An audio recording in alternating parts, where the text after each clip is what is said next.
ನಮಸ್ಕಾರ ಸ್ನೇಹಿತರೆ, ಇವತ್ತಿನ ವಿಡಿಯೋಲಿ ನಾವು 1954ರಲ್ಲಿ ರಿಲೀಸ್ ಆಗಿದ್ದ ರೇರ್ ವಿಂಡೋ ಅನ್ನೋ ಮಿಸ್ಟ್ರಿ ಥ್ರಿಲ್ಲರ್ ಫಿಲ್ಮ್ ನ ಸ್ಟೋರಿಯನ್ನ ನೋಡೋಣ. ಈ ಮೂವಿಯನ್ನ master of suspense Alfred Hitchcock ಅವರು ಡೈರೆಕ್ಟ್ ಮಾಡಿದ್ದಾರೆ. ರೇರ್ ವಿಂಡೋ ಮೂವಿಯನ್ನ ಸ್ನೇಹಿತರೆ ಯಾವ ವೆಬ್ಸೈಟ್ ಅಲ್ಲೇ ಚೆಕ್ ಮಾಡಿದ್ರು ಬೆಸ್ಟ್ ಮಿಸ್ಟ್ರಿ ಮೂವೀಸ್ ನ ಲಿಸ್ಟ್ ನ ಟಾಪ್ 10 ನಲ್ಲಿ ಬಂದೇ ಬರುತ್ತೆ. ಈ ಮೂವಿಯ ರೇಟಿಂಗ್ ಬಗ್ಗೆ ಹೇಳೋದಾದ್ರೆ IMDb ಅಲ್ಲಿ 8.5 ಔಟ್ ಆಫ್ 10 ರೇಟಿಂಗ್ ಇದೆ, ಮತ್ತೆ ರಾಟನ್ ಟೊಮ್ಯಾಟೋಸ್ ಅಲ್ಲಿ 98% ಇದೆ. ಆಲ್ಫ್ರೆಡ್ ಹಿಚ್ಕಾಕ್ ಅವರು ಡೈರೆಕ್ಟ್ ಮಾಡಿರೋ ದ ಬರ್ಡ್ಸ್, ವರ್ಟಿಗೋ ಮತ್ತೆ ಸೈಕೋ ಮೂವಿಯನ್ನ ನಾನು ಆಲ್ರೆಡಿ ಎಕ್ಸ್ಪ್ಲೈನ್ ಮಾಡಿದ್ದೀನಿ ಸ್ನೇಹಿತರೆ. ನಿಮ್ಗೆ ಸಸ್ಪೆನ್ಸ್ ಮಿಸ್ಟ್ರಿ ಮೂವಿ ನೋಡೋದಕ್ಕೆ ಇಂಟ್ರೆಸ್ಟ್ ಇದ್ರೆ ಆ ವಿಡಿಯೋಸ್ ನ ಕೂಡ ಚೆಕ್ ಮಾಡಿ, ಡಿಸ್ಕ್ರಿಪ್ಷನ್ ಅಲ್ಲಿ ಲಿಂಕ್ ಇದೆ.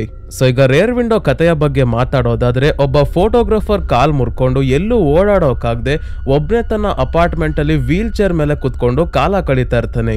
ಒಬ್ನೇ ಬೇಜಾರು, ಏನ್ ಮಾಡೋದು ಅಂತ ಕಿಟಕಿಯಿಂದ ಬೇರೆ ಅಪಾರ್ಟ್ಮೆಂಟ್ ಅಲ್ಲಿರೋ ಜನರು ಏನ್ ಮಾಡ್ತಿದ್ದಾರೆ ಅಂತ ಡೈಲಿ ನೋಡ್ತಾ ಇರ್ತಾನೆ. ಒಂದಿನ ಆಪೋಸಿಟ್ ಅಪಾರ್ಟ್ಮೆಂಟ್ ಅಲ್ಲಿರೋ ವ್ಯಕ್ತಿ ತನ್ನ ಹೆಂಡತಿಯನ್ನ ಕೊಲೆ ಮಾಡಿರ್ಬೋದು ಅಂತ ಅವನಿಗೆ ಡೌಟ್ ಬರುತ್ತೆ. ಆದ್ರೆ ಎಲ್ಲರ ಪ್ರಕಾರ ಅವನ ಹೆಂಡತಿ ಇನ್ನು ಬದುಕಿದ್ದಾಳೆ ಅಂತ ಹೇಳ್ತಿರ್ತಾರೆ. ಆದ್ರೆ ಅವನ ಕಾಲ್ ಮುರಿದೋಗಿರೋದ್ರಿಂದ ಕಿಟಕಿ ಹತ್ರನೇ ಕುತ್ಕೊಂಡು ಆ ವ್ಯಕ್ತಿಯ ಹೆಂಡತಿ ಸಾವನ್ನಪ್ಪಿದಳೋ ಇಲ್ವೋ ಅಂತ ಕಂಡಿಡಿಯೋದೇ ಈ ಮೂವಿಯ ಸ್ಟೋರಿ. ಮೂವಿಯಲ್ಲಿ ಸಸ್ಪೆನ್ಸ್ ತುಂಬಾನೇ ಇದೆ ಸ್ನೇಹಿತರೆ, ನಿಮ್ಗೆ ಕನ್ಫ್ಯೂಸ್ ಆಗೋಗುತ್ತೆ ಕೊಲೆ ಆಗಿದೆಯೋ ಇಲ್ವೋ ಅಂತ. ಮತ್ತೆ ಈ ಮೂವಿ ನೋಡಿದ ಮೇಲೆ ಇದು 1954ರ ಮೂವಿ ಅಂತ ಅನ್ಸೋದೇ ಇಲ್ಲ. ಕ್ವಾಲಿಟಿ ಅಷ್ಟು ಚೆನ್ನಾಗಿದೆ. ಅದಕ್ಕೆ ವಿಡಿಯೋನ ಮಿಸ್ ಮಾಡದೆ ಕೊನೆವರೆಗೂ ನೋಡಿ. ಈ ಮೂವಿಯ ಸ್ಟೋರಿಯ ಕಡೆ ಹೋಗೋಕ್ಕಿಂತ ಮುಂಚೆ ಸ್ನೇಹಿತರೆ, ಇನ್ನೂ ನೀವು ಈ ಚಾನಲ್ಗೆ ಸಬ್ಸ್ಕ್ರೈಬ್ ಆಗಿಲ್ಲ ಅಂದ್ರೆ ದಯವಿಟ್ಟು ಸಬ್ಸ್ಕ್ರೈಬ್ ಆಗಿ ಮತ್ತೆ ಪಕ್ಕದಲ್ಲೇ ಇರೋ ಬೆಲ್ ಐಕನ್ನ ಪ್ರೆಸ್ ಮಾಡಿ. ಈ ಮೂವಿಯ ಸ್ಟಾರ್ಟಿಂಗ್ ಅಲ್ಲಿ ಮ್ಯಾನ್ಹ್ಯಾಟನ್ ನಲ್ಲಿರೋ ಅಪಾರ್ಟ್ಮೆಂಟ್ಸ್ ನ ತೋರಿಸ್ತಾರೆ. ಒಂದು ಅಪಾರ್ಟ್ಮೆಂಟ್ ಅಲ್ಲಿ ಜೆಫ್ ಅನ್ನೋ ಪ್ರೊಫೆಷನಲ್ ಫೋಟೋಗ್ರಾಫರ್ ಕಾಲ್ ಮುರ್ಕೊಂಡು ವೀಲ್ ಚೇರ್ ಮೇಲೆ ಕೂತಿದ್ದಾನೆ. ಕಾಲ್ ಹೇಗೆ ಮುರಿತು ಅಂದ್ರೆ, ಒಂದು ಮ್ಯಾಗಝಿನ್ ಗೋಸ್ಕರ ರೇಸ್ ಟ್ರ್ಯಾಕ್ ಅಲ್ಲಿ ಫೋಟೋ ತೆಗಿಯೋಕೆ ಅಂತ ಕಳ್ಸಿರ್ತಾರೆ. ಇವನು ಅದನ್ನ ಸೀರಿಯಸ್ ಆಗಿ ತಗೊಂಡು ರೇಸ್ ಟ್ರ್ಯಾಕ್ ಮಧ್ಯಾಹ್ನ ನಿಂತ್ಕೊಂಡು ಡಿಫ್ರೆಂಟ್ ಆಗಿ ಫೋಟೋ ಶೂಟ್ ಮಾಡೋಕೆ ಹೋಗಿ ಆಕ್ಸಿಡೆಂಟ್ ಮಾಡ್ಕೊಂಡಿದ್ದಾನೆ. ಈಗ ಬೇಸಿಗೆ ಆಗಿದ್ದೆ, ತಾಪಮಾನ ಜಾಸ್ತಿ ಇರೋದ್ರಿಂದ ಎಲ್ಲರೂ ಕಿಟಕಿ ತೆಕ್ಕೊಂಡಿದ್ದಾರೆ. ಜೆಫ್ನ ಅಪಾರ್ಟ್ಮೆಂಟ್ ನ ಸುತ್ತಮುತ್ತ ಬೇರೆ ಬೇರೆ ಅಪಾರ್ಟ್ಮೆಂಟ್ ಗಳಿದಾವೆ. ಸೆಂಟರ್ ಅಲ್ಲಿ ಓಪನ್ ಸ್ಪೇಸ್ ಇದೆ. ಎಲ್ಲರೂ ತಮ್ಮ ಅಪಾರ್ಟ್ಮೆಂಟ್ ನ ಹಿಂದೆ ಡೋರ್ ಅಲ್ಲಿ ಮತ್ತೆ ವಿಂಡೋ ಅಲ್ಲೇ ಇರ್ತಾರೆ. ಮುಂದೆ ಮೈನ್ ರೋಡ್ ಇರೋದ್ರಿಂದ ಜೆಫ್ ಈಗಾಗ್ಲೇ 2 ವಾರದಿಂದ ವೀಲ್ ಚೇರ್ ಅಲ್ಲೇ ಕೂತಿದ್ದಾನೆ. ಕಾಲಿಗೆ ಹಾಕಿರೋ ಪ್ಲಾಸ್ಟರ್ ತೆಗಿಯೋಕೆ ಇನ್ನ 1 ವಾರ ಇದೆ. ಮಾಡೋಕೇನೋ ಕೆಲಸ ಇಲ್ಲ. ಆಗಿನ ಕಾಲದಲ್ಲಿ ಮೊಬೈಲ್ ಟಿವಿ ಏನೂ ಇಲ್ಲ. ಅದಕ್ಕೆ ಹಿಂದಿನ ಕಿಟಕಿಯಿಂದ ಬೇರೆ ಬೇರೆ ಅಪಾರ್ಟ್ಮೆಂಟ್ ಅಲ್ಲಿ ಜನ ಏನೇನ್ ಮಾಡ್ತಿದ್ದಾರೆ ಅಂತ ನೋಡ್ತಾ ಟೈಮ್ ಪಾಸ್ ಮಾಡ್ತಿರ್ತಾನೆ. ಇವನು ವರ್ಕ್ ಮಾಡೋ ಮ್ಯಾಗಝಿನ್ ನ ಎಡಿಟರ್ ಕೂಡ ಕಾಲ್ ಮಾಡಿ ಇವನು ಹುಷಾರಾದ್ನ ಅಂತ ವಿಚಾರಿಸ್ತಾ ಇರ್ತಾರೆ. ಯಾಕಂದ್ರೆ ಇವನನ್ನ ನೆಕ್ಸ್ಟ್ ಪ್ರಾಜೆಕ್ಟ್ಗೆ ಅಂತ ಕಾಶ್ಮೀರ್ಗೆ ಕಳ್ಸೋಕೆ. ಆದ್ರೆ ಇನ್ನ 1 ವಾರ ಎಲ್ಲೂ ಹೋಗೋಕ್ ಆಗಲ್ಲ. ಸೊ ಈಗ ಅಕ್ಕಪಕ್ಕದ ಅಪಾರ್ಟ್ಮೆಂಟ್ ಅಲ್ಲಿ ಇರೋ ಇಂಪಾರ್ಟೆಂಟ್ ಕ್ಯಾರೆಕ್ಟರ್ಸ್ ನ ಪರಿಚಯ ಮಾಡ್ತಾರೆ. ಮೊದಲನೇದಾಗಿ ಒಬ್ಬೊಂಟಿಯಾಗಿ ಪಿಯಾನೋ ನುಡಿಸ್ತಾ ಇರೋ ವ್ಯಕ್ತಿ, ಇನ್ನೊಂದು ಅಪಾರ್ಟ್ಮೆಂಟ್ ಅಲ್ಲಿ ಮಧ್ಯ ವಯಸ್ಸಿನ ಗಂಡ ಹೆಂಡತಿ, ಒಬ್ಳು ಬ್ಯಾಲೆಟ್ ಡ್ಯಾನ್ಸರ್. ಈ ಡ್ಯಾನ್ಸರ್ ನ ಜೆಫ್ ಮಿಸ್ ಟೋರ್ಸೋ ಅಂತ ಕರೀತಾನೆ. ನೆಕ್ಸ್ಟ್ ಮನೆಯಲ್ಲಿ ಸಿಂಗಲ್ ಮಹಿಳೆ ಇದ್ದಾಳೆ. ಇವಳನ್ನ ಜೆಫ್ ಮಿಸ್ ಲೋನ್ಲಿ ಹಾರ್ಟ್ಸ್ ಅಂತ ಕರೀತಾನೆ. ಅಪಾರ್ಟ್ಮೆಂಟ್ ನ ಗ್ರೌಂಡ್ ಫ್ಲೋರ್ ಅಲ್ಲಿ ಇರೋ ಮಹಿಳೆ ಯಾವಾಗ್ಲೂ ಪ್ರತಿಮೆಗಳನ್ನ ತಯಾರಿಸ್ತಾ ಇರ್ತಾಳೆ. ಎಲ್ಲರಿಗಿಂತ ಇಂಪಾರ್ಟೆಂಟ್ ಲಾರ್ಸ್ ಮತ್ತೆ ಅವನ ಹೆಂಡತಿ. ಲಾರ್ಸ್ ಒಬ್ಬ ಜ್ಯುವೆಲರಿ ಸೇಲ್ಸ್ ಮ್ಯಾನ್ ಆಗಿದ್ದಾನೆ. ಹೆಂಡತಿಗೆ ಹುಷಾರಿಲ್ಲ, ಯಾವಾಗ್ಲೂ ಬೆಡ್ ಮೇಲೆ ಮಲಗಿರ್ತಾಳೆ. ಅವಾಗ ಗಂಡನ ಜೊತೆ ಜಗಳ ಕೂಡ ಆಡ್ತಿರ್ತಾಳೆ. ನೆಕ್ಸ್ಟ್ ನಲ್ಲಿ ಸ್ಟೆಲಾ ಅನ್ನೋ ನರ್ಸ್ ಜೆಫ್ಗೆ ಟ್ರೀಟ್ಮೆಂಟ್ ಕೊಡೋಕೆ ಅಂತ ಬರ್ತಾಳೆ. ಇವರಿಬ್ರು ತುಂಬಾನೇ ವಿಚಾರದ ಬಗ್ಗೆ ಮಾತಾಡ್ತಾ ಇದ್ದಾರೆ. ಸ್ಟೆಲಾ ಹೇಳ್ತಾಳೆ, ನೀನು ಇದೇ ರೀತಿ ಬೇರೆಯವರ ಅಪಾರ್ಟ್ಮೆಂಟ್ ನ ಇಣುಕ್ತಾ ಇದ್ರೆ ಒಂದಲ್ಲ ಒಂದಿನ ತೊಂದರೆಯಲ್ಲಿ ಸಿಗಾಕೊಂತ್ಯಾ. ಆ ಡ್ಯಾನ್ಸರ್ ಅಂತೂ ಬಟ್ಟೆನೆ ಸರಿಯಾಗಿ ಹಾಕೊಡಲ್ಲ, ಹುಷಾರಾಗಿರು. ಮತ್ತೆ ಯಾಕೆ ನೀನು ಮದುವೆ ಆಗ್ತಿಲ್ಲ? ಲೀಸಾ ತುಂಬಾನೇ ಒಳ್ಳೆ ಹುಡುಗಿ ಅಲ್ವಾ ಅಂತ ಹೇಳ್ತಾ ಇದ್ದಾಳೆ. ಲೀಸಾ ಸ್ನೇಹಿತರೆ ಬಿಸ್ನೆಸ್ ವುಮೆನ್ ಆಗಿರ್ತಾಳೆ, ಫ್ಯಾಷನ್ ಇಂಡಸ್ಟ್ರಿಯಲ್ಲಿ ಇರ್ತಾಳೆ. ಅವಳು ಜೆಫ್ ನ ಇಷ್ಟ ಪಡ್ತಿರ್ತಾಳೆ. ಇವನ ಜೊತೆ ಮದುವೆ ಆಗ್ಬೇಕು ಅಂತ ಅನ್ಕೊಂಡಿದ್ರು. ಜೆಫ್ ಒಪ್ತಿರಲ್ಲ. ಅವಳು ಶ್ರೀಮಂತ ಹುಡುಗಿ, ಅವಳಿಗೆ ಇವನು ಸರಿ ಹೋಗಲ್ಲ ಅಂತ. ಯಾಕಂದ್ರೆ ಜೆಫ್ ತನ್ನ ಕೆಲಸದ ಕಾರಣದಿಂದ ಪ್ರಪಂಚದ ಬೇರೆ ಬೇರೆ ಜಾಗಕ್ಕೆ ಹೋಗ್ಬೇಕಾಗಿರುತ್ತೆ. ಸಂಬಳ ಜಾಸ್ತಿ ಇರಲ್ಲ. ಅದೇ ಲೀಸಾ ಶ್ರೀಮಂತ ಹುಡುಗಿ, ದುಡ್ಡಿಗೇನು ಕಡಿಮೆ ಇಲ್ಲ, ಹೈ ಸ್ಟ್ಯಾಂಡರ್ಡ್ಸ್ ಇರುತ್ತೆ. ಪಾರ್ಟಿ ಅಂತೆಲ್ಲ ಲೈಫ್ ನ ಎಂಜಾಯ್ ಮಾಡ್ತಿರ್ತಾಳೆ. ಅವಳ ಜಗತ್ತೇ ಬೇರೆ, ನನ್ ಜಗತ್ತೇ ಬೇರೆ, ನಾವಿಬ್ರು ಒಂದಾಗೋದಕ್ಕೆ ಸಾಧ್ಯನೇ ಇಲ್ಲ ಅಂತ ಸ್ಟೆಲಾಗೆ ಹೇಳ್ತಾನೆ ಜೆಫ್. ಸೊ ಇವತ್ ರಾತ್ರಿ ಜೆಫ್ ನ ಭೇಟಿ ಆಗೋಕೆ ಅಂತ ಲೀಸಾ ಬಂದು ಸ್ವಲ್ಪ ರೊಮ್ಯಾನ್ಸ್ ಮಾಡಿ ವೈನ್ ನ ಕುಡಿತಿರ್ಬೇಕಾದ್ರೆ ಹೇಳ್ತಾಳೆ, ನೀನು ಮ್ಯಾಗಝಿನ್ ಅಲ್ಲಿ ಕೆಲಸ ಬಿಟ್ಬಿಡು, ನಮ್ ಫ್ಯಾಷನ್ ಇಂಡಸ್ಟ್ರಿಯಲ್ಲಿ ನಿನ್ಗೆ ಕೆಲಸ ಕೊಡಿಸ್ತೀನಿ, ಅಲ್ಲಿ ಬೇಕಾದ್ರೆ ಫೋಟೋ ಶೂಟ್ ಮಾಡು, ಆಗ ನಿನ್ ಜೊತೆನೆ ನಾನು ಇರ್ಬೋದು ಅಂತ ಹೇಳಿದಾಗ ಇಲ್ಲ ಆಗಲ್ಲ ಅಂತ ಹೇಳ್ತಾ ಇದ್ದಾನೆ ಜೆಫ್. ಆಯ್ತು ಹೋಗ್ಲಿ, ಈಗ ನೆಮ್ಮದಿಯಾಗಿ ಊಟ ಆದ್ರೂ ಮಾಡೋಣ ಅಂತ ಟೇಬಲ್ ರೆಡಿ ಮಾಡ್ತಿರ್ಬೇಕಾದ್ರೆ ಜೆಫ್ ಗಮನಿಸ್ತಾನೆ ಮಿಸ್ ಲೋನ್ಲಿ ಹಾರ್ಟ್ಸ್ ಕೂಡ ಟೇಬಲ್ ನ ರೆಡಿ ಮಾಡ್ತಾ ಇದ್ದಾಳೆ. ಯಾರೋ ಡಿನ್ನರ್ಗೆ ಬರ್ತಾ ಇದಾರೆ ಅನ್ಸುತ್ತೆ. ಆದ್ರೆ ಯಾರು ಬರಲ್ಲ. ಇವಳೇ ಡೋರ್ ಹತ್ರ ಹೋಗಿ ಯಾರೋ ಹೊರಗೆ ಇರೋ ಹಾಗೆ ಮಾತಾಡ್ಸಿ ಒಳಗೆ ಕರ್ಕೊಂಡ್ ಬಂದು ಕುತ್ಕೊಳ್ಳಿ ಅಂತ ಡ್ರಿಂಕ್ಸ್ ಕೊಡ್ತಾ ಇದ್ದಾಳೆ. ಆದ್ರೆ ಅವಳ ಮುಂದೆ ಯಾರು ಇಲ್ಲ, ಇರೋ ಹಾಗೆ ಇಮ್ಯಾಜಿನ್ ಮಾಡ್ಕೊಂತಾ ಇದ್ದಾಳೆ ಅಷ್ಟೇ. ಸ್ವಲ್ಪ ಹೊತ್ತಾದ್ಮೇಲೆ ತನ್ನ ಮುಂದೆ ಯಾರು ಇಲ್ಲ ಅಂತ ಅರಿವಾಗ್ತಿದ್ದಂಗೆ ಅಳೋಕೆ ಶುರು ಮಾಡ್ತಾಳೆ. ಇವಳ ಜೊತೆ ಮನೆಯಲ್ಲಿ ಯಾರು ಇಲ್ಲ, ಒಬ್ಬೊಂಟಿಯಾಗಿ ಆಗಿ ಇದ್ದು ಈ ರೀತಿ ಆಗಿದ್ದಾಳೆ. ಇನ್ನೊಂದ್ ಕಡೆ ಆ ಪಿಯಾನಿಸ್ಟ್ ಪಿಯಾನೋ ನುಡಿಸ್ತಾ ಇದ್ದಾನೆ, ಹಿಂದೆ ಒಬ್ಬ ವ್ಯಕ್ತಿ ಗಡಿಯಾರ ಸರಿ ಮಾಡ್ತಾ ಇದ್ದಾನೆ. ಇವರೇ ಸ್ನೇಹಿತರೆ ಮೂವಿಯ ಡೈರೆಕ್ಟರ್ ಆಲ್ಫ್ರೆಡ್ ಹಿಚ್ಕಾಕ್ ಅವರು. ಇದು ಇವರ ಕ್ಯಾಮಿಯೋ ಆಗಿದೆ. ಇವರು ಡೈರೆಕ್ಟ್ ಮಾಡಿರೋ ಮೂವೀಸ್ ಅಲ್ಲಿ ಇವರ ಕ್ಯಾಮಿಯೋ ಅಪಿಯರೆನ್ಸ್ ಇದ್ದೇ ಇರುತ್ತೆ. ಸೊ ಜೆಫ್ ಮತ್ತೆ ಲೀಸಾ ಡಿನ್ನರ್ ಎಲ್ಲ ಮಾಡಿ ಆದ್ಮೇಲೆ ಮತ್ತೆ ಕುತ್ಕೊಂಡು ತಮ್ಮ ಮದ್ವೆ ಬಗ್ಗೆ ಮಾತಾಡ್ತಾ ಇದ್ದಾರೆ. ಜೆಫ್ ಹೇಳೋದೇನಂದ್ರೆ, ನಂದು ಒಂದು ಮನೆ ಅಂತ ಏನೂ ಇಲ್ಲ, ಯಾವಾಗ್ಲೂ ಒಂದ್ ಜಾಗದಿಂದ ಇನ್ನೊಂದು ಜಾಗಕ್ಕೆ ಟ್ರಾವೆಲ್ ಮಾಡ್ತಾ ಇರ್ತೀನಿ, ಚೆನ್ನಾಗಿಲ್ದಲೇ ಇರೋ ಊಟ ತಿಂಡಿ ಎಲ್ಲ ತಿಂತೀನಿ, ಚಳಿ ಗಾಳಿ ಮಳೆ ಅಂತ ಏನು ನೋಡ್ದಲೆ ಕೆಲಸ ಮಾಡೋ ಅಂತ ಪರಿಸ್ಥಿತಿ ಬರುತ್ತೆ. ಈ ತರ ಬದುಕೋ ನನಗೆ ನಿನ್ನಂತ ಶ್ರೀಮಂತ ಹುಡುಗಿ ಸೂಟ್ ಆಗಲ್ಲ, ನಾವು ಮದ್ವೆ ಆಗೋದು ಬೇಡ, ಈಗ ಹೇಗಿದೀವೋ ಹಾಗೆ ಇರೋಣ ಅಂತ ಹೇಳ್ತಾನೆ. ಆದ್ರೆ ಲೀಸಾ ಹೇಳ್ತಾಳೆ, ನಾನ್ ನಿನ್ ಜೊತೆನೆ ಅಡ್ಜಸ್ಟ್ ಮಾಡ್ಕೊಂಡು ಇರ್ತೀನಿ ಅಂತ ಹೇಳಿದ್ರು ನಾನ್ ಬೇಡ ಅಂತ ಹೇಳ್ತಿದ್ಯಾ, ಅಂದ್ರೆ ನನ್ನಲ್ಲೇ ಏನೋ ಕೊರತೆ ಇರ್ಬೇಕು, ಆಯ್ತು ಮತ್ತೆ ನಿನ್ನ ಮೀಟ್ ಆಗಲ್ಲ ಅಂತ ಹೇಳಿ ಡೋರ್ ವರ್ಗೂ ಹೋಗಿ ನಾಳೆ ರಾತ್ರಿವರೆಗೂ ಅಟ್ಲೀಸ್ಟ್ ಮೀಟ್ ಆಗಲ್ಲ ಅಂತ ಹೇಳಿ ಹೋಗ್ತಾಳೆ. ಅಂದ್ರೆ ನಾಳೆ ರಾತ್ರಿ ವಾಪಸ್ ಬರ್ತೀನಿ ಅಂತ ಇಂಡೈರೆಕ್ಟ್ ಆಗಿ ಹೇಳಿ ಹೋದ್ಲು. ಹೋಗಿ ಸ್ವಲ್ಪ ಹೊತ್ತಾದ್ಮೇಲೆ ಯಾರೋ ಮಹಿಳೆ ಜೋರಾಗಿ ಕಿರ್ಚಾಡೋ ಹಾಗೆ ಶಬ್ದ ಕೇಳಿಸುತ್ತೆ. ಮತ್ತೆ ಗ್ಲಾಸ್ನ ರೀತಿ ವಸ್ತುಗಳೆಲ್ಲ ಬಿದ್ದು ಒಡೆದೋಗೋ ಶಬ್ದ ಕೇಳಿಸ್ತಾ ಇದೆ. ಏನ್ ಕತೆ, ಯಾವ ಅಪಾರ್ಟ್ಮೆಂಟ್ ಇಂದ ಈ ಸೌಂಡ್ ಬರ್ತಿದೆ ಅಂತ ಜೆಫ್ಗೆ ಗೊತ್ತಾಗಲ್ಲ. ನಂತರ ಸ್ವಲ್ಪ ಹೊತ್ತಾದ್ಮೇಲೆ ಇದ್ದಕ್ಕಿದ್ದಂಗೆ ಮಳೆ ಬರೋಕೆ ಶುರು ಆಗುತ್ತೆ. ಎಲ್ಲ ಅಪಾರ್ಟ್ಮೆಂಟ್ ಅವರು ಒಳಗೆ ಹೋಗಿ ಕಿಟಕಿ ಮುಚ್ಕೊಂತಾ ಇದ್ದಾರೆ. ಆದ್ರೆ ಲಾರ್ಸ್ ಮಾತ್ರ ಸೂಟ್ ಕೇಸ್ ತಗೊಂಡು ಹೊರಗೆ ಹೋಗ್ತಿದ್ದಾನೆ. ಈ ಲಾರ್ಸ್ ಯಾರು ಅಂದ್ರೆ ಸ್ನೇಹಿತರೆ, ತನ್ನ ಹೆಂಡತಿ ಹುಷಾರಿಲ್ದಲೆ ಬೆಡ್ ಮೇಲೆ ಮಲಗಿದ್ದಾಳೆ, ಅವಳು ಕೂಡ ಯಾವಾಗ್ಲೂ ಇವನ ಜೊತೆ ಜಗಳ ಆಡ್ತಿರ್ತಾಳಲ್ಲ, ಅವನೇ ಲಾರ್ಸ್. ಇವನ್ ಹೋಗ್ಬೇಕಾದ್ರೆ ಮಧ್ಯರಾತ್ರಿ ಹತ್ತತ್ರ 2 ಗಂಟೆ ಟೈಮ್ ಆಗಿರುತ್ತೆ. ಆಗ್ಲೇ 2:40ಕ್ಕೆ ವಾಪಸ್ ಬರ್ತಾನೆ. ಇನ್ನ ಸ್ವಲ್ಪ ಹೊತ್ತಾದ್ಮೇಲೆ ಮತ್ತೆ ಹೋಗ್ತಾನೆ, ಮತ್ತೆ ಬರ್ತಾನೆ. ಪದೇ ಪದೇ ಹೀಗೆ ಹೋಗೋದು ಬರೋದು ಮಾಡ್ತಿರೋದ್ರಿಂದ ಜೆಫ್ಗೆ ಡೌಟ್ ಬರ್ತಾ ಇದೆ, ಎಲ್ಲ ಮಳೆ ಅಂತ ಒಳಗೆ ಸೇರ್ಕೊಂಡ್ರೆ ಇವನೇನ್ ಸೂಟ್ ಕೇಸ್ ತಗೊಂಡ್ 50 ಸಲ ಹೊರಗೆ ನೆನ್ಕೊಂಡ್ ಹೋಗಿ ವಾಪಸ್ ಬರ್ತವನಲ್ಲ ಅಂತ. ಎಷ್ಟೊತ್ತು ಅಂತ ಇವನು ಲಾರ್ಸ್ ನ ಅವತಾರ ನೋಡ್ತಾನೆ. ನಿದ್ದೆ ಬಂತು ಅಂತ ಜೆಫ್ ಮಲಗಿದ್ದಾಗ ಲಾರ್ಸ್ ಒಬ್ಳು ಮಹಿಳೆಯ ಜೊತೆ ಮತ್ತೆ ಮನೆಯಿಂದ ಹೊರಡ್ತಾನೆ. ಮೋಸ್ಟ್ಲಿ ಮಹಿಳೆ ತನ್ನ ಹೆಂಡತಿ ಇರ್ಬೋದು, ನೋಡೋಣ ಮುಂದೆ ಏನ್ ಕತೆ ಆಗುತ್ತೆ ಅಂತ. ಆದ್ರೆ ಜೆಫ್ ಈ ಮಹಿಳೆಯ ಜೊತೆ ಲಾರ್ಸ್ ಕೂಡ ಹೋಗ್ತಿರೋದನ್ನ ನೋಡೋದು ಮಿಸ್ ಮಾಡ್ಕೊಂತಾನೆ. ಆಲ್ರೆಡಿ ನಿದ್ದೆ ಮಾಡ್ತಿದ್ದಾನಲ್ಲ ಅದಕ್ಕೆ. ಮುಂದಿನ ದಿನ ಮತ್ತೆ ಸ್ಟೆಲಾ ಬಂದು ಬೆನ್ನಿಗೆ ಮಸಾಜ್ ಮಾಡ್ತಾ ಇದ್ದಾಳೆ. ರಾತ್ರಿ ಎಲ್ಲ ವೀಲ್ ಚೇರ್ ಮೇಲೆ ಮಲಗಿ ಇವನ್ಗೆ ಬೆನ್ನೋವಾಗಿದೆ. ಸ್ಟೆಲಾಗೆ ಅವನು ಲಾರ್ಸ್ ನ ಬಗ್ಗೆ ಹೇಳ್ತಾ, ಮಧ್ಯರಾತ್ರಿ ಅವನು ಹೊರಗೆ 50 ಸಲ ಹೋಗ್ ಬರ್ತಿದ್ದ, ಯಾಕಿರ್ಬೋದು ಅಂದಾಗ ಅವನು ಸೇಲ್ಸ್ ಮ್ಯಾನ್ ಅಲ್ವಾ, ಏನೋ ಮಾರೋಕ್ ಹೋಗಿರ್ಬೋದು ಅಂತ ಸ್ಟೆಲಾ ಹೇಳ್ತಾಳೆ. ಮಧ್ಯರಾತ್ರಿ ಏನ್ ಸೇಲ್ ಮಾಡ್ತಾನೆ ಅಂತ ಇವನು ಕೇಳಿದ್ರೆ ಮೋಸ್ಟ್ಲಿ ಟಾರ್ಚ್ ಇರ್ಬೋದು ಅಂತ ಹೇಳ್ತಾಳೆ ಸ್ಟೆಲಾ. ಇಲ್ಲ ಅವನು ಮನೆಯಿಂದ ಹೊರಗೆ ಏನೋ ಸಾಗಿಸ್ತಿರೋ ಹಾಗಿತ್ತು ಅಂತ ಹೇಳ್ತಿರ್ಬೇಕಾದ್ರೆ ಲಾರ್ಸ್ ಈಗ ಮನೆಗೆ ಬಂದು ಕಿಟಕಿ ಹತ್ರ ನಿಂತ್ಕೊಂಡು ಯಾರು ನನ್ನ ನೋಡ್ತಿಲ್ವಾ ಅಂತ ಎಲ್ಲಾ ಕಡೆ ನೋಡ್ತಾ ಇದ್ದಾನೆ. ಕೆಳಗೆ ಗಿಡಗಳ ಹತ್ರ ಆ ಮಧ್ಯ ವಯಸ್ಸಿನ ಕಪಲ್ಸ್ ಹಾಕಿರೋ ನಾಯಿ ಮಣ್ಣು ಕೆರಿತಾ ಇದೆ. ಆದ್ರೆ ಪಕ್ಕದ ಮನೆ ಆಂಟಿ ಆ ಲಾರ್ಸ್ ಬಂದ್ರೆ ಸುಮ್ನಿರಲ್ಲ ಅಂತ ನಾಯಿಯನ್ನ ಓಡಿಸ್ತಾರೆ. ಇಲ್ಲಿ ನಾಯಿ ಕೂಡ ಸ್ನೇಹಿತರೆ ಇಂಪಾರ್ಟೆಂಟ್ ಕ್ಯಾರೆಕ್ಟರ್.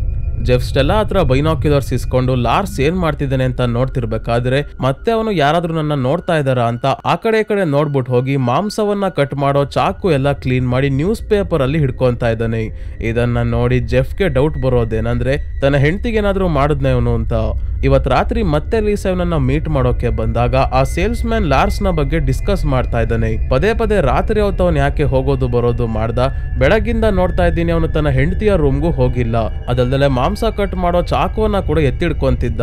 ತನ್ನ ಹೆಂಡತಿನ ಏನಾದ್ರೂ ಕಟ್ಗಿಟ್ ಮಾಡ್ಬಿಟ್ನ ಏನ್ ಕತೆ ಅಂದಾಗ ಲೀಸಾಗೂ ಭಯ ಆಗೋದಕ್ಕೆ ಶುರು ಆಗುತ್ತೆ. ಏನೇನೋ ಮಾತಾಡ್ಬೇಡ, ಅವನ್ ಹೆಂಡತಿ ಕಾಣ್ತಿಲ್ಲ ಅಂದ್ರೆ ರೂಮ್ ಅಲ್ಲಿ ಮಲ್ಗಿರ್ಬೇಕು, ಹುಷಾರಿಲ್ಲ ಅಂತ ಹಾಸ್ಪಿಟಲ್ಗೆ ಎಲ್ಲಾದ್ರೂ ಕರ್ಕೊಂಡ್ ಹೋಗಿರ್ಬೇಕು, ಇಲ್ಲಾಂದ್ರೆ ಕಾಯಿಲೆಯಿಂದ ಸತ್ತೋಗಿರ್ತಾಳೆ, ಅವಳಿಗೆ ಏನಾದ್ರೂ ಆಗಿರ್ಲಿ, ನೀನ್ ಯಾಕೆ ತಲೆ ಕೆಡ್ಸ್ಕೊಂತಾ ಇದ್ಯಾ, ಲಾರ್ಸ್ ಕೊಲೆ ಮಾಡಿ ಆರಾಮಾಗಿ ಕಿಟಕಿ ಎಲ್ಲ ಹಾರಾಕೊಂಡ್ ಕುತ್ಕೊಳ್ಳೋಕ್ ಆಗುತ್ತಾ ಅಂತ ಕೇಳ್ತಾಳೆ.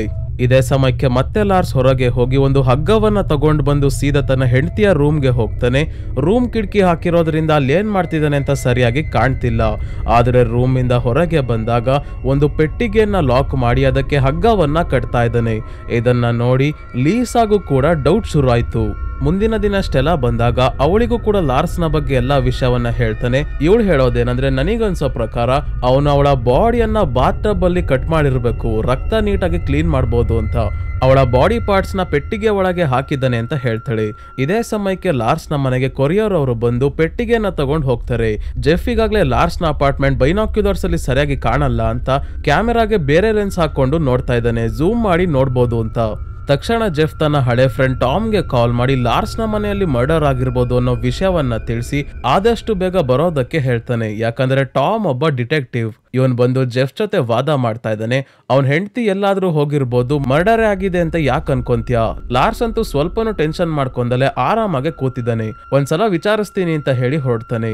ಈಗ ಮತ್ತೆ ಆ ನಾಯಿ ಗಾರ್ಡನ್ ನಲ್ಲಿ ಮಣ್ ಕೆರಿತಾ ಇರೋದನ್ನ ನೋಡ್ತಾನೆ ಜೆಫ್. ಆದ್ರೆ ಲಾರ್ಸ್ ಬಂದು ನಾಯಿಯನ್ನ ಓಡಿಸಿ ಮಣ್ಣನ್ನ ವಾಪಸ್ ಗಿಡಗಳ ಹತ್ರ ಹಾಕ್ತಾನೆ.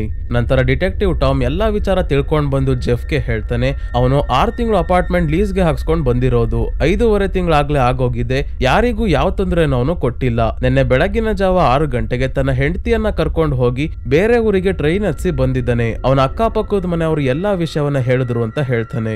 ಅವತ್ತು ಜೆಫ್ ಸರಿಯಾಗಿ ಲಾರ್ಸ್ ತನ್ನ ಹೆಂಡತಿಯನ್ನ ಕರ್ಕೊಂಡು ಹೋಗ್ಬೇಕಾದ್ರೆ ಮಲ್ಗಿರ್ತಾನಲ್ಲ, ಅದಕ್ಕೆ ಈ ವಿಷಯ ಇವನ್ಗೆ ಗೊತ್ತೇ ಇಲ್ಲ. ಆದ್ರೆ ಈಗ್ಲೂ ಜೆಫ್ಗೆ ನಂಬಿಕೆ ಬರ್ತಿಲ್ಲ. ಯಾರ್ಯಾರೋ ಹೇಳಿದ್ದು ಯಾಕೆ ಕೇಳ್ತೀಯ, ಲಾರ್ಸ್ ತನ್ನ ಹೆಂಡತಿಯನ್ನ ಟ್ರೈನ್ ಅಲ್ಲಿ ಕೂರಿಸಿದ್ದು ನೀನ್ ನೋಡ್ದ ಅಂದಾಗ ನೀನ್ ಲಾರ್ಸ್ ಮರ್ಡರ್ ಮಾಡಿದ್ದು ನೋಡ್ದ ಅಂತ ಕೇಳ್ತಾನೆ ಟಾಮ್. ಜೆಫ್ಗೆ ಏನ್ ಹೇಳ್ಬೇಕು ಅಂತಾನೆ ಗೊತ್ತಾಗಲ್ಲ, ಸುಮ್ನಾಗ್ತಾನೆ. ನಂತರ ಟಾಮ್ ಲಾರ್ಸ್ ನ ಮೇಲ್ ಬಾಕ್ಸ್ ಅಲ್ಲಿ ಸಿಕ್ಕ ಒಂದು ಲೆಟರ್ ಕೂಡ ತಂದಿದ್ದಾನೆ. ಈ ಲೆಟರ್ ನ ಬರ್ದಿರೋದು ಲಾರ್ಸ್ ನ ಹೆಂಡತಿನೇ, ಮ್ಯಾರಿಟ್ಸ್ವೆಲ್ ಅನ್ನೋ ಊರಿಂದ. ಅದು ಇಲ್ಲಿಂದ 80 ಮೈಲಿ ದೂರದಲ್ಲಿ ಇರೋದು. ನಾನು ಸೇಫ್ ಆಗಿ ರೀಚ್ ಆಗಿದ್ದೀನಿ ಅಂತ ಲೆಟರ್ ಅಲ್ಲಿ ಬರ್ದಿದ್ದಾಳೆ. ಇದಕ್ಕೇನ್ ಹೇಳ್ತೀಯ ಅಂತ ಕೇಳ್ತಾನೆ ಟಾಮ್. ಜೆಫ್ಗೆ ಏನ್ ನಡೀತಿದೆ ಅಂತಾನೆ ಅರ್ಥ ಆಗ್ತಿಲ್ಲ. ನಂತರ ಮತ್ತೆ ಅವನು ಲಾರ್ಸ್ ನ ಗಮನಿಸ್ತಾನೆ. ಇವನು ಬಟ್ಟೆ ಎಲ್ಲ ತಗೊಂಡು ಬೆಡ್ ಮೇಲೆ ಇಟ್ಕೊಂತ ಇದ್ದಾನೆ, ಎಲ್ಲಾ ಪ್ಯಾಕ್ ಮಾಡ್ಕೊಳ್ಳೋಕೋಸ್ಕರ. ಇವನಿಗೆ ಅನ್ಸುತ್ತೆ ಮೋಸ್ಟ್ಲಿ ಇವನು ಮನೆ ಖಾಲಿ ಮಾಡ್ಕೊಂಡು ಹೋಗ್ತಿರ್ಬೋದು ಅಂತ. ಅದಕ್ಕೆ ಟಾಮ್ಗೆ ಫೋನ್ ಮಾಡಿ ಮತ್ತೆ ಬರೋಕೆ ಹೇಳ್ತಾನೆ. ಇದಷ್ಟೇ ಅಲ್ಲ, ಲಾರ್ಸ್ ತನ್ನ ಹೆಂಡತಿಯ ಹ್ಯಾಂಡ್ ಬ್ಯಾಗ್ ತಗೊಂಡ್ ಬಂದು ಅದರಲ್ಲಿರೋ ಒಡವೆ ಮತ್ತೆ ವೆಡ್ಡಿಂಗ್ ರಿಂಗ್ ಎಲ್ಲ ಎತ್ತಿಡ್ತಾ ಇದ್ದಾನೆ. ಮತ್ತೆ ಯಾರಿಗೋ ಫೋನ್ ಮಾಡಿ ಖುಷಿಯಾಗಿ ಮಾತಾಡ್ತಾ ಇದ್ದಾನೆ. ಇದೇ ಸಮಯಕ್ಕೆ ಲೀಸಾ ಬಂದು ಈ ದೃಶ್ಯವನ್ನ ನೋಡಿದಾಗ ಹೇಳ್ತಾಳೆ, ನಾನೊಬ್ಳು ಹುಡುಗಿ ಆಗಿ ಹೇಳ್ತಾ ಇದ್ದೀನಿ, ಯಾವ ಹುಡುಗಿನೂ ತನ್ನ ಹ್ಯಾಂಡ್ ಬ್ಯಾಗ್ ನ ಬಿಟ್ಟು ಟೂರ್ಗೆ ಆಗ್ಲಿ ಬೇರೆ ಊರ್ಗೆ ಆಗ್ಲಿ ಎಲ್ಲೂ ಹೋಗಲ್ಲ. ಇದಷ್ಟೇ ಅಲ್ಲ, ಒಡವೆಗಳನ್ನಂತೂ ಹ್ಯಾಂಡ್ ಬ್ಯಾಗ್ ಅಲ್ಲಿ ಇಡೋದೇ ಇಲ್ಲ, ಹಾಳಾಗ್ತವೆ ಅಂತ. ಮತ್ತೆ ಟಾಮ್ ಹೇಳಿದ ಪ್ರಕಾರ ಅವತ್ತು ಲಾರ್ಸ್ ತನ್ನ ಹೆಂಡತಿ ಜೊತೆ ಹೊರಗೆ ಹೋಗಿದ್ದು ಅಕ್ಕಪಕ್ಕದ ಮನೆಯವರು ನೋಡಿದರೆ. ಆದ್ರೆ ನನ್ಗನ್ಸೋ ಪ್ರಕಾರ ಅವಳು ಲಾರ್ಸ್ ನ ಹೆಂಡತಿನೇ ಅಲ್ಲ, ಗರ್ಲ್ ಫ್ರೆಂಡ್ ಇರ್ಬೇಕು ಅಂತ ಹೇಳ್ತಾಳೆ. ಜೆಫ್ಗೂ ಕೂಡ ಇದೇ ಸರಿ ಅನ್ಸುತ್ತೆ. ಯಾಕಂದ್ರೆ ಮೊದ್ಲು ಲಾರ್ಸ್ ನ ಹೆಂಡತಿ ಇದ್ದಾಗ್ಲೂ ಕೂಡ ಅವಳಿಗೆ ಕಾಣ್ದಲೇ ಇರೋ ಹಾಗೆ ಯಾರ ಜೊತೆನೋ ಫೋನ್ ಅಲ್ಲಿ ಖುಷಿಯಾಗಿ ಮಾತಾಡ್ತಾ ಇರ್ತಾನೆ ಲಾರ್ಸ್. ಈಗ ಟಾಮ್ ಬಂದಾಗ ಲೀಸಾ ಜ್ಯುವೆಲರಿ ಬಗ್ಗೆ ಎಲ್ಲಾ ವಿಷಯವನ್ನ ಹೇಳ್ತಾಳೆ. ಆದ್ರೆ ಟಾಮ್ ಎಲ್ಲದಕ್ಕೂ ಉತ್ತರವನ್ನ ರೆಡಿ ಇಟ್ಕೊಂಡಿದ್ದಾನೆ. ಬೇರೆಯವರ ಪ್ರೈವೇಟ್ ಲೈಫ್ ಅಲ್ಲಿ ತಲೆ ಹಾಕ್ಬಾರ್ದು, ಅವ್ರೇನಾದ್ರೂ ಮಾಡ್ಕೊಳ್ಳಿ. ಮತ್ತೆ ಲಾರ್ಸ್ ಮರ್ಡರ್ ಮಾಡಿಲ್ಲ ಅನ್ನೋದಕ್ಕೆ ಪ್ರೂಫ್ ಸಿಕ್ಕಿದೆ. ಆ ಪೆಟ್ಟಿಗೆಯಲ್ಲಿ ಇದ್ದಿದ್ದು ಲಾರ್ಸ್ ನ ಹೆಂಡತಿಯ ಡೆಡ್ ಬಾಡಿ ಅಲ್ಲ, ಅವಳ ಬಟ್ಟೆ ಮತ್ತೆ ಬೇರೆ ವಸ್ತುಗಳು. ಮ್ಯಾರಿಟ್ಸ್ವೆಲ್ ಅಲ್ಲಿ ಪೊಲೀಸ್ ಅವ್ರಿಗೆ ವಿಚಾರಿಸಿ ಕನ್ಫರ್ಮ್ ಮಾಡ್ಕೊಂಡಿದೀನಿ. ಆ ಪೆಟ್ಟಿಗೆಯನ್ನ ಕೊರಿಯರ್ ಅವರಿಂದ ಇಸ್ಕೊಂಡಿರೋದು ಕೂಡ ಲಾರ್ಸ್ ನ ಹೆಂಡತಿನೇ. ಮತ್ತೆ ನನಗೆ ಫೋನ್ ಮಾಡಿ ತಲೆ ತಿನ್ಬೇಡ ಅಂತ ಹೇಳಿ ಇಲ್ಲಿಂದ ಹೊಡ್ತಾನೆ ಟಾಮ್. ಪಕ್ಕದ ಅಪಾರ್ಟ್ಮೆಂಟ್ ಅಲ್ಲಿ ಮಿಸ್ ಲೋನ್ಲಿ ಹಾರ್ಟ್ಸ್ ಒಬ್ಬ ಹುಡುಗನನ್ನ ಪರಿಚಯ ಮಾಡ್ಕೊಂಡು ತನ್ನ ಮನೆಗೆ ಕರ್ಕೊಂಡ್ ಬಂದ್ರೆ ಆ ಹುಡುಗ ಇವಳು ಒಬ್ಬೊಂಟಿಯಾಗಿರೋದನ್ನ ನೋಡಿ ಅಡ್ವಾಂಟೇಜ್ ತಗೊಳಕ್ಕೆ ಪ್ರಯತ್ನ ಪಡ್ತಾನೆ. ಇವಳ ಜೊತೆ ಕೆಟ್ಟದಾಗಿ ನಡ್ಕೊಳ್ಳೋದಕ್ಕೆ ಶುರು ಮಾಡಿದಾಗ ಇವನ ಕೆನ್ನೆಗೆ ಹೊಡೆದು ಮನೆಯಿಂದ ಕಳಿಸ್ತಾಳೆ. ಇದನ್ನೇ ನೋಡ್ತಿದ್ದ ಜೆಫ್ಗೆ ಈಗ ಅನ್ಸೋಕೆ ಶುರು ಆಗುತ್ತೆ, ಟಾಮ್ ಹೇಳಿದ್ದು ನಿಜ, ನಾನು ಬೇರೆಯವರ ಪರ್ಸನಲ್ ಲೈಫ್ ಅಲ್ಲಿ ತಲೆ ಹಾಕಿದ್ದು ತಪ್ಪಾಯ್ತು. ಬೇರೆಯವ್ರು ಯಾವತ್ತು ನಾನೇನ್ ಮಾಡ್ತಿದ್ದೀನಿ ಅಂತ ಕದ್ದು ನೋಡಲ್ಲ. ನಾನು ಬೇರೆಯವರ ಬಗ್ಗೆ ಹೀಗೆಲ್ಲ ಮಾತಾಡೋದು ತಪ್ಪು. ನಾಳೆಯಿಂದ ನಾನು ನಾರ್ಮಲ್ ಲೈಫ್ಗೆ ವಾಪಸ್ ಬರ್ತೀನಿ, ನನ್ ಪಾಡಿಗೆ ನಾನು ಇರ್ತೀನಿ ಅಂತ ಹೇಳ್ತಾನೆ. ಲೀಸಾ ಕೂಡ ಇವತ್ ರಾತ್ರಿ ಇಲ್ಲೇ ಉಳ್ಕೊಂತಾಳೆ. ಈಗ ಸ್ವಲ್ಪ ಹೊತ್ತಾದ್ಮೇಲೆ ಆ ಮಧ್ಯ ವಯಸ್ಸಿನ ಕಪಲ್ಸ್ ಕಿರ್ಚಾಡೋ ಶಬ್ದ ಕೇಳಿಸುತ್ತೆ. ಏನಾಯ್ತು ಅಂತ ಕಿಟಕಿಯಿಂದ ಹೊರಗೆ ನೋಡಿದ್ರೆ ಆ ಮಹಿಳೆ ಜೋರಾಗಿ ಅಳ್ತಾ ಇದ್ದಾಳೆ. ಯಾಕಂದ್ರೆ ಅವರು ಸಾಕಿದ್ದ ನಾಯಿ ಸಾವನ್ನಪ್ಪಿದೆ. ಅಂದ್ರೆ ಯಾರೋ ನಾಯಿನ ಸಾಯಿಸಿದರೆ ಅಂತ. ನೀವು ಅನ್ಯಾಯವಾಗಿ ಒಂದು ಮೂಕ ಪ್ರಾಣಿಯನ್ನ ಸಾಯಿಸಿದಿರಲ್ಲ, ಅದು ಯಾರಿಗೂ ತೊಂದರೆ ಕೊಡ್ತಿರ್ಲಿಲ್ಲ ಅಂತ ಆ ಮಹಿಳೆ ಕಿರ್ಚಾಡ್ತಿದ್ರೆ ಅಪಾರ್ಟ್ಮೆಂಟ್ ಅಲ್ಲಿ ಇರೋರೆಲ್ಲ ಕಿಟಕಿಯಿಂದ ಹೊರಗೆ ಬಂದು ಏನಾಗ್ತಿದೆ ಅಂತ ನೋಡ್ತಾ ಇದ್ದಾರೆ. ಆದ್ರೆ ಒಬ್ಬನನ್ನ ಬಿಟ್ಟು, ಅವನು ಬೇರೆ ಯಾರು ಅಲ್ಲ, ಲಾರ್ಸ್. ಇವನು ಮನೆಯಲ್ಲಿ ಲೈಟ್ ಆಫ್ ಮಾಡ್ಕೊಂಡು ಕೂತ್ಕೊಂಡು ಸಿಗರೇಟ್ ಸೇತಾ ಇದ್ದಾನೆ. ಜೆಫ್ ಇದನ್ನ ಗಮನಿಸಿ ಹೇಳ್ತಾನೆ, ಟಾಮ್ ನಂದೇ ತಪ್ಪು ಅನ್ನೋ ಹಾಗೆ ಸ್ವಲ್ಪ ಹೊತ್ತು ಕನ್ವಿನ್ಸ್ ಮಾಡೇ ಬಿಟ್ಟಿದ್ದ. ಆದ್ರೆ ಈಗ ನಾನೇ ಸರಿ ಅಂತ ಮತ್ತೆ ನನಗೆ ಅರಿವಾಗಿದೆ. ಅದಕ್ಕೆ ನಾವು ಈಗ ಇನ್ವೆಸ್ಟಿಗೇಷನ್ ಶುರು ಮಾಡ್ಬೇಕು ಅಂತ. ಲೀಸಾಗೂ ಕೂಡ ಡೌಟ್ ಬರುತ್ತೆ, ಅವನ್ ಯಾಕೆ ನಾಯಿನ ಸಾಯಿಸ್ದ ಅಂತ. ಮುಂದಿನ ದಿನ ಬೆಳಗ್ಗೆಯಿಂದ ರಾತ್ರಿವರೆಗೂ ಲೀಸಾ ಮತ್ತೆ ಜೆಫ್ ಲಾರ್ಸ್ ನ ಗಮನಿಸ್ತಾರೆ. ಇವರ ಜೊತೆ ಸ್ಟೆಲ್ಲಾ ಕೂಡ ಸೇರ್ಕೊಂಡಿದ್ದಾಳೆ. ಲಾರ್ಸ್ ಈಗ ಬಾತ್ರೂಮ್ ಕ್ಲೀನ್ ಮಾಡ್ತಿರೋದನ್ನ ನೋಡಿ ಸ್ಟೆಲ್ಲಾ ಹೇಳ್ತಾಳೆ, ನನಗನ್ಸಿದ್ದು ನಿಜ ಅನ್ಸುತ್ತೆ. ಲಾರ್ಸ್ ತನ್ನ ಹೆಂಡತಿಯನ್ನ ಬಾತ್ರೂಮ್ ಅಲ್ಲೇ ಸಾಯಿಸಿ ಬಾಡಿಯನ್ನ ಪೀಸ್ ಆಗಿ ಕಟ್ ಮಾಡಿ ಬೇರೆ ಕಡೆ ಬಿಸಾಕ್ ಬಂದಿದ್ದಾನೆ. ಅದಕ್ಕೆ ಬಾತ್ರೂಮ್ ತುಂಬಾ ಸಿಡಿದಿರೋ ರಕ್ತ ಕ್ಲೀನ್ ಮಾಡ್ತಿರೋ ಹಾಗೆ ಕಾಣಿಸ್ತಿದೆ ಅಂತ. ಜೆಫ್ ಕೂಡ ಒಂದು ವಿಷಯವನ್ನ ಗಮನಿಸ್ತಾನೆ. ಏನಂದ್ರೆ ಆ ನಾಯಿ ಲಾರ್ಸ್ ನ ಗಿಡಗಳ ಹತ್ರ ಮಣ್ಣು ಕೆರಿತಾ ಇರುತ್ತಲ್ಲ, ಆ ಜಾಗದಲ್ಲಿರೋ ಗಿಡಗಳಲ್ಲಿ ವ್ಯತ್ಯಾಸ ಕಾಣ್ತಾ ಇದೆ. ಇವನು 2 ವಾರದ ಹಿಂದೆ ಈ ಜಾಗದ ಫೋಟೋ ತೆಗೆದಿರ್ತಾನೆ. ಆ ಫೋಟೋ ಅಲ್ಲಿ ಇರೋ ಗಿಡಗಳನ್ನ ಮತ್ತೆ ಈಗಿರೋ ಗಿಡಗಳನ್ನ ಕಂಪೇರ್ ಮಾಡಿ ನೋಡ್ತಾನೆ. ಫೋಟೋ ಅಲ್ಲಿರೋ ಗಿಡಗಳ ಹೈಟ್ ತುಂಬಾನೇ ಜಾಸ್ತಿ ಇದೆ, ಆದ್ರೆ ಈಗಿರೋ ಗಿಡಗಳ ಹೈಟ್ ಕಡಿಮೆ ಇದೆ. ಗಿಡಗಳು ಬರ್ತಾ ಬರ್ತಾ ಹೈಟ್ ಅಲ್ಲಿ ಉದ್ದ ಬೆಳೆಯೋದು ಗೊತ್ತು. 2 ವಾರದಲ್ಲಿ ಆ ಗಿಡಗಳು ಸಡನ್ ಆಗಿ ಹೇಗೆ ಚಿಕ್ಕದಾಗ್ಬಿಟ್ವು ಅಂತ. ಇದು ಹೇಗೆ ಸಾಧ್ಯ ಆಯ್ತು ಅಂದ್ರೆ ಅವನು ಗಿಡಗಳನ್ನ ತೆಗೆದು ಮತ್ತೆ ಆ ಜಾಗದಲ್ಲಿ ನೆಟ್ಟಿದ್ದಾನೆ. ತನ್ನ ಹೆಂಡತಿಯ ಬಾಡಿಯನ್ನ ಪೀಸ್ ಪೀಸ್ ಆಗಿ ಕಟ್ ಮಾಡಿ ಒಂದೊಂದೇ ಪೀಸ್ ಅನ್ನ ಬೇರೆ ಬೇರೆ ಜಾಗದಲ್ಲಿ ಬಿಸಾಕ್ ಬಂದಿದ್ದಾನೆ. ಈ ಜಾಗದಲ್ಲೂ ಕೂಡ ಕೆಲವೊಂದು ಪೀಸ್ ನ ಮಣ್ಣಲ್ಲಿ ಊತಿದ್ದ ಅನ್ಸುತ್ತೆ. ಅದಕ್ಕೆ ನಾಯಿಯಲ್ಲಿ ಮಣ್ ಕೆರೆದು ಎಲ್ಲ ಹೊರಗೆ ತೆಗೆಯುತ್ತೋ ಅಂತ ಅದನ್ನ ಸಾಯಿಸಿದಾನೆ ಅಂತ ಹೇಳ್ತಾನೆ ಜೆಫ್. ಹಾಗಿದ್ರೆ ನಾನು ರಾತ್ರಿ ಹೋಗಿ ಆ ಜಾಗದಲ್ಲಿ ಗುಂಡಿ ಅಗ್ದು ನೋಡ್ತೀನಿ, ಒಳಗೆ ಏನಾದ್ರೂ ಸಿಗ್ಬೋದಾ ಅಂತ ಹೇಳ್ತಾಳೆ ಲೀಸಾ. ಆದ್ರೆ ಅದಕ್ಕಿಂತ ಮುಂಚೆ ಜೆಫ್ ಒಂದು ಚೀಟಿಯಲ್ಲಿ ನೀನು ಅವಳ ಜೊತೆ ಏನ್ ಮಾಡ್ದೆ ಅಂತ ಬರ್ದು ಲೀಸಾ ಕೈಯಲ್ಲಿ ಕೊಟ್ಟು ಕಳಿಸ್ತಾನೆ. ಅವನ ಮನೆಯ ಒಳಗೆ ಡೋರ್ ಕೆಳಗಿಂದ ಹಾಕ್ಬಾ ಅಂತ. ಅವನು ಈ ಲೆಟರ್ ನ ಓದಿ ಹೇಗೆ ರಿಯಾಕ್ಟ್ ಮಾಡ್ತಾನೆ ಅಂತ ನೋಡೋಕೋಸ್ಕರ ಲೀಸಾ ಹೋಗಿ ಲೆಟರ್ ನ ಮನೆಯ ಒಳಗೆ ಹಾಕ್ ಬರ್ತಿದ್ದಂಗೆ ಲಾರ್ಸ್ ಲೆಟರ್ ನ ಓದಿ ಗಾಬರಿ ಆಗೋಗ್ತಾನೆ. ಯಾರಿದನ್ನ ಕಳ್ಸಿದ್ದು ಅಂತ ಹೊರಗೆಲ್ಲ ಬಂದು ನೋಡ್ತಾ ಇದ್ದಾನೆ. ಆದ್ರೆ ಲೀಸಾ ಅವನಿಗೆ ಕಾಣಿಸ್ಕೊಂಡಲೆ ಹೇಗೋ ಮಾಡಿ ಬೇಗ ವಾಪಸ್ ಓಡ್ ಬರ್ತಾಳೆ. ಈಗ ಜೆಫ್ಗೆ ನೆನಪಾಗೋದು ಲಾರ್ಸ್ ನ ಹೆಂಡತಿಯ ವೆಡ್ಡಿಂಗ್ ರಿಂಗ್. ಅವತ್ತು ಲಾರ್ಸ್ ತನ್ನ ಹೆಂಡತಿಯ ಹ್ಯಾಂಡ್ ಬ್ಯಾಗ್ ಇಂದ ಒಂದು ಗೋಲ್ಡ್ ರಿಂಗ್ ನ ತೆಗ್ದಿರ್ತಾನೆ. ಆ ರಿಂಗ್ ವೆಡ್ಡಿಂಗ್ ರಿಂಗ್ ಆಗಿರ್ಬೋದು ಅಂತ ಗೆಸ್ ಮಾಡ್ತಾನೆ. ಸ್ಟೆಲಾಗೆ ಮದ್ವೆ ಆಗಿರೋದ್ರಿಂದ ನೀವ್ ಯಾವತ್ತಾದ್ರೂ ನಿಮ್ಮ ವೆಡ್ಡಿಂಗ್ ರಿಂಗ್ ನ ತೆಗ್ದಿಟ್ಟಿದೀರಾ ಅಂತ ಕೇಳಿದಾಗ ಚಾನ್ಸೇ ಇಲ್ಲ, ಯಾವ ಮಹಿಳೆನೂ ಈ ರೀತಿ ಮಾಡಲ್ಲ. ನನ್ನ ವೆಡ್ಡಿಂಗ್ ರಿಂಗ್ ನ ಯಾರಾದ್ರೂ ತೆಗಿಬೇಕು ಅಂದ್ರೆ ನನ್ನ ಬೆರಳು ಕಟ್ ಮಾಡ್ಬೇಕು ಅಷ್ಟೇ ಅಂತ ಹೇಳ್ತಾಳೆ. ಹಾಗಿದ್ರೆ ಲಾರ್ಸ್ ತನ್ನ ಹೆಂಡತಿಯನ್ನ ಸಾಯಿಸಿ ಆದ್ಮೇಲೆ ವೆಡ್ಡಿಂಗ್ ರಿಂಗ್ ನ ತೆಕ್ಕೊಂಡಿದ್ದಾನೆ ಅಂತ ಆಯ್ತು. ಮೊದ್ಲು ನಾವು ಹೋಗಿ ಆ ಗಿಡಗಳ ಕೆಳಗೆ ಏನಿದೆ ನೋಡೋಣ ಅಂತ ಹೊರಟಾಗ ಜೆಫ್ ಹೇಳ್ತಾನೆ ಅವನ ಅಪಾರ್ಟ್ಮೆಂಟ್ ಇಂದ ಹೊರಗೆ ಹೋಗ್ಬೇಕು, ಆಗ ನೀವು ಹೋಗಿ ಅಂತ. ಇವನು ಫೋನ್ ಬುಕ್ ನ ಇಸ್ಕೊಂಡು ಅವನಿರೋ ಅಪಾರ್ಟ್ಮೆಂಟ್ ನ ಟೆಲಿಫೋನ್ ನಂಬರ್ ನ ಹುಡುಕಿ ಲಾರ್ಸ್ಗೆ ಫೋನ್ ಮಾಡ್ತಾನೆ. ನನಗೆ ಎಲ್ಲಾ ವಿಷಯ ಗೊತ್ತಾಯ್ತು, ನಿನಗೆ ನಾನು ಯಾರು ಅಂತ ಗೊತ್ತಾಗ್ಬೇಕು ಅಂದ್ರೆ ಆಲ್ಬರ್ಟ್ ಹೋಟೆಲ್ಗೆ ಬಾ, ಅಲ್ಲಿ ಸಿಗ್ತೀನಿ. ಬರ್ಲಿಲ್ಲ ಅಂದ್ರೆ ಡೈರೆಕ್ಟ್ ಆಗಿ ಪೊಲೀಸ್ ಅವ್ರನ್ನ ಕರ್ಕೊಂಡ್ ಬರ್ತೀನಿ ಎಂದಾಗ ನೀನೇನ್ ಹೇಳ್ತಿದ್ಯೋ ನನ್ಗೆ ಸ್ವಲ್ಪನೂ ಅರ್ಥ ಆಗ್ತಿಲ್ಲ. ಕಳ್ತನ ಮಾಡೋಕೆ ಕರಿತಿದ್ಯಾ ಅಂದ್ರೆ ನನ್ನ ಹತ್ರ ಇರೋದೇ $100 ಅಂತ ಹೇಳ್ತಾನೆ.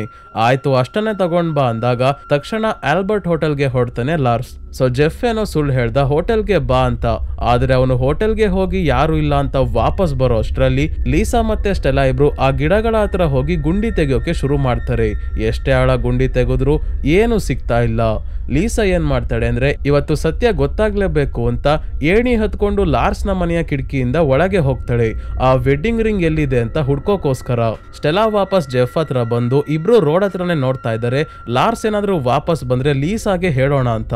ಆದ್ರೆ ಇದೇ ಸಮಯಕ್ಕೆ ಮಿಸ್ ಲೋನ್ಲಿ ಹಾರ್ಟ್ ಸೂಸೈಡ್ ಮಾಡ್ಕೊಳ್ಳೋಕೆ ನಿದ್ದೆ ಮಾತ್ರೆಗಳನ್ನ ತೆಕ್ಕೊಂತಾ ಇದ್ದಾಳೆ. ಇವಳು ಸತ್ತೋಗ್ತಾಳಲ್ಲ ಅಂತ ಜೆಫ್ ಗಾಬರಿಯಲ್ಲಿ ಪೊಲೀಸ್ಗೆ ಫೋನ್ ಮಾಡ್ತಾನೆ. ಅವ್ರಿಗೆ ವಿಷಯ ತಿಳಿಸಿದ್ರೆ ಬೇಗ ಬಂದು ಅವಳನ್ನ ತಡಿತಾರೆ ಅಂತ. ಮಿಸ್ ಲೋನ್ಲಿ ಹಾರ್ಟ್ಸ್ ನ ವಿಷಯ ಪೊಲೀಸ್ ಅವ್ರಿಗೆ ತಿಳಿಸೋಕೆ ಹೋಗಿ ಲಾರ್ಸ್ ನ ಅವರು ಗಮನಿಸೋದೇ ಇಲ್ಲ. ಅವನು ಆಲ್ರೆಡಿ ತನ್ನ ಮನೆಯ ಡೋರ್ ನ ಹತ್ರನೇ ಬರ್ತಾ ಇದ್ದಾನೆ.